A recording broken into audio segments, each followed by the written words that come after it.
guys, welcome back to the channel, or welcome if you're new. My name's Heather. This is the Lycan Project, where I'm going to talk to you about my reading and writing journey. Today I'm going to run through some recommendations and my possible books I want to tackle for the buzzword-a-thon challenge that has been modified by Books and Lala this year to give you 12 prompts, and for the first week of each month you read a book that either has the direct word in the title or follows the theme of the title. I will link her announcement video down below because she does such a better job at explaining it than I do. So in January the word is dream. So I would recommend, if you haven't already picked it up, is Strange the Dreamer by Laini Taylor, which is a beautiful YA fantasy which follows a young gentleman called Wheat who is a young boy called Laszlo Strange, which is obsessed with a town called Wheat, and one day it just falls out of everyone's collective memories, and then as he grows up he works in a library and an envoy from the town of Wheat comes and asks him to help save their town. So I would highly recommend it if you would into that. I am going to try and get to In an Absent Dream, which is by Shauna Maguire, which is the 4th book in the Wayward children's series, which is a young adult portal fantasy series. This one we're following a young girl, I believe, called Lundy, who we've met in the first book, and we actually get to go into her world, which was a goblin market. I'm also going to try and pick up one of our lovely host Kayla's favourite series, but I also love this author, but I've not actually gone into this series yet, and this is the second book. It's the Raven Boys series, but it is The Dream Thieves, which is the second book, is a atmospherical, dark, young adult fantasy, which follows 4 boys from a school, and they're referred to as the Raven Boys because their school emblem is a raven, and a young girl called Blue, which then leads me on to February, which is a colour in the title. So I then will go on to the 3rd book in the series, which is Blue Lily Lily Blue, which is book number 3 in the Raven Boys series, which then helps me get through the series over the course of the year, because the 4th and final book will turn up later down the track. I don't know anything about this one because it's the 3rd book, but I'll let you know. I also would like to get to a classic, which is The Colour Purple by Alice Walker, which I believe follows 2 sisters. One is a missionary in Africa, and the other one is a child wife living in the South. So it's a bit of a intense one, but it's one that I'm meaning to read. If you are feeling very, very adventurous, or at least want to start it, and love high fantasy adult, this is also a standalone, which is quite unusual, and it is The Priory of the Orange Tree, which follows a queendom that is under threat from an ancient resurfacing of dragons. It has a sapphic romance, and I really enjoy it, but it is also over 800 pages, so even if you just start it, it'll be really good. I loved it. I read it, I believe, in 2019, but definitely would pick this up if you're feeling brave. The next one, so that gets us to March, is Time in the title. So we've got a theme in the title. So this brings me to Wicked, which is the life and times of the Wicked Witch of the West. So I will be trying to get to this. I've seen the show quite a few times, so I actually want to go back and read the source material. There will be a tea time video coming up on this, which is a series I do where I discuss interesting thoughts I have about a range of things. So look out for my tea time talk on adaptations versus source material. That will be coming up. And then we move on to Space Words in April, which this is the Stravaganza series, book 2 by Maggie Hoffman, which is The City of Stars. Okay, and I've just been informed by my wife that we don't need to read these in order, so you can just pick up this one. And then my recommendation is Stardust by Neil Gaiman, which yet again I read this last year, and I've also watched the movie, and I genuinely love this quirky and young adult fantasy, which follows a young boy who lives in a English town called Wall, and he goes through the hole in the wall and actually gets taken into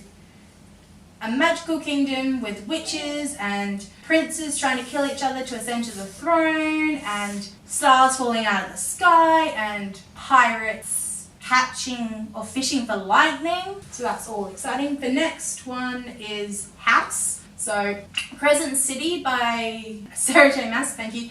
The first book, I'll put a picture up here because my book's in the office and my child is not letting me go to the office, is the House of House of Earth and Blood, which is adult fantasy. So that's one. Another classic I would like to get to is Slaughterhouse-Five by Kurt Vonnegut. I don't know anything about this, but it's just a nice short little classic. So I will hopefully get to that. I will not read this to you. We can read a different book. Then we move on to names and titles, which then gets me to Rebecca by Daphne du Maurier, which is, I never thought about it until recently when it popped up, but it's sort of a domestic gothic thriller, I would say. A young girl who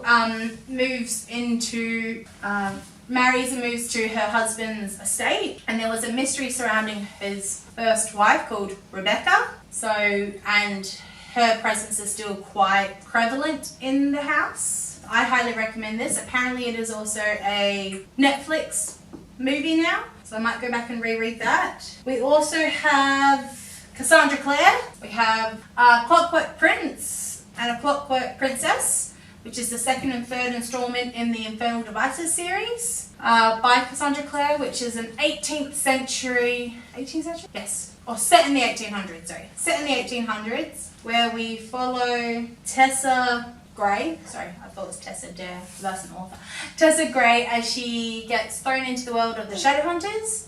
So the first book is A Clockwork Angel. I would recommend these. They are big, but they're also really quite, I find them quite a fast read. And then if you're looking for older middle grade, youngish young adult, which is Magnus Chase and the Gods of Asgard. This is The Ship of the Dead, which I've accidentally picked up, which is the third book. So the first book, which comes later in the series, later in this pile I have next to me, is The Sword of Summer. So you could do Magnus Chase, The Sword of Summer, but I highly recommend this.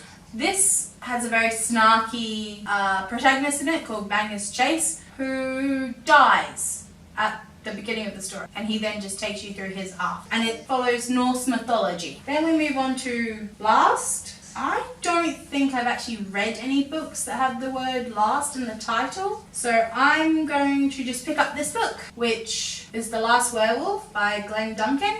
I've had this on my shelf for ages, so I keep meaning to get to it. And it follows Jacob Marlowe, who wanders the enslaved to his lunatic appetites. So I think this is... on the back from The Guardian it has said it's like an updated version of Dracula, only for werewolves, and it's rewritten by someone else. So basically a werewolf, an immortal werewolf. So I will get back to you on that one. Next we go on to Time of Day. So I'm going to... Cadence! Oh, do noise. Sorry, it's the only way to keep her from being very upset. That's right. Time of Day, which then leads on to... You could read Twilight by Stephanie Meyer. You also could do... I took Midnight as a time during the day. Sorry, Kane's just found her rattle. So you could either do Crown of Midnight by Sarah J Maas, which I've not read, or thank you, Lady Midnight by Cassandra Clare again, which is the first book in her Dark Artifices series, which follows the events 5 years later, 5 years after the conclusion of the Mortal Instruments series, and quite takes you on to this events that of the the Blackthorn family that you've met in the last book of Cassandra Clare. That's that one. Then we move on to having dark in the title. Okay. I've got 3 options for this. They're all young adult. We have Holly Black's The Darkest Part of the Forest, which is a standalone, which is about, I think, 2 young children that go into the forest, the darkest part of the forest, and they find a coffin that houses a fairy prince, and then it goes from there. We then have the beginning of 2 different series. So we have The 3 Dark Crowns, which is a young adult series by Kendra Blake, which follows 3 young sisters that have one throne, And there are 3 different types of magic, and they each have been taken away and have mastered their magic. And then they come together to ascend to the throne, but they must, only one can survive, so the sisters must kill each other. So you have an elemental, a poisoner, and a naturalist. Yeah, so being crowned as queen is not a birthright. You must fight to the death to get to the throne. So I'm quite interested in this one. And then there is A Curse So Dark and Lonely by Bridget Chimera, which is the first book in a trilogy, which is a retelling of Beauty and the Beast. The Prince Wren, who is cursed, and then Harper, who falls through a portal from Washington DC into Prince Wren's kingdom. I had heard that there's some really good rep for cerebral palsy in here, so I will let you know if and when I get to this my opinions, because my brother-in-law happens to have CP, and we do have some close family friends, so I'll also ask if they've read it and what they think, having actually lived with it. Elements. So I have the book I read. Cassandra Clare's getting a real woohoo on this list, which is the final book in the Mortal Instruments series, which is Heavenly Fire, which also is probably my favourite of the 6-book series. This one, I'm assuming everyone knows what it's about. If not, it's quickly about a young man. Well, this book follows Sebastian Morgenstern, while he moves against the Shadowhunters, and his sister Clary and her friends Jace, Simon, and Isabel and Alex must run away and try and thwart his attempts. And then we go on to a book that I want to read by an author I also want to read, which is a video that's coming up, which is Girls of Paper and Fire, which is a Southeast Asian inspired fantasy, which follows a young girl that's selected to go serve the Demon King. Every year there are 8 girls that are selected that are made of fire. It's meant to be a highlight and an honour to do it. However, they're part of the concubine. This year there was a 9th girl selected, and she's made of fire. And I know that there is a female-female romance in this. And then we move on to Lost. So then we also do have Cassandra Clare's City of Lost Souls, which is probably my second favourite in the Mortal Instruments series, which follows Jace is now being bound to an evil entity, and Clary has to go and try and save him. Yes, that's a very small thing, because I don't want to give too much spoilers, because it is book 5. A book I actually want to try and read is by an Australian author called Brooke Davis, which is Lost and Found, which follows 3 different people as they lose something that's as they lose something that's special to them, but they also find what they need. So we follow a 7-year-old, an 82-year-old, and an 87-year-old. Lost a parent. We have a 82-year-old woman who's just lost her husband, and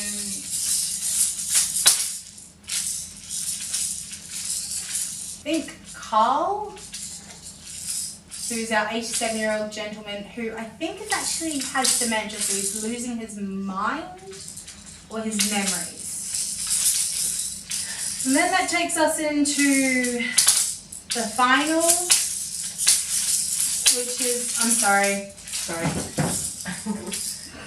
which is Seasons. So we have Magnus Chase and the Sword of Summer, which is the first book in the Magnus Chase trilogy by Rick Riordan, which follows Magnus Chase. He dies at the beginning of his book, and he's quite sassy. It turns out he was a child to a god, and this is Norse mythology based by Rick Riordan. And then the book I wouldn't mind getting to is Havenful, so fall being the season, by Sarah Holland, who has also written Everless. Basically, Havenful is this town that Maddie lives in. It is the secret hiding way for 3 ancient, to the gateways of 3 ancient realms. something goes wrong and the alliances between the three realms is threatened, and Maddie must step forward to protect places. So this is just a few of the books I recommend for buzzword-a-thon. So if you've read any or have any suggestions for any of them, please let me know down in the comments below. In the description box, I will leave all the relevant links and the prompts so that you can join in. Let me know if you are. I'd love to hear from you, and let's use our voices to promote positive change in the world. Thank you and goodbye! All done?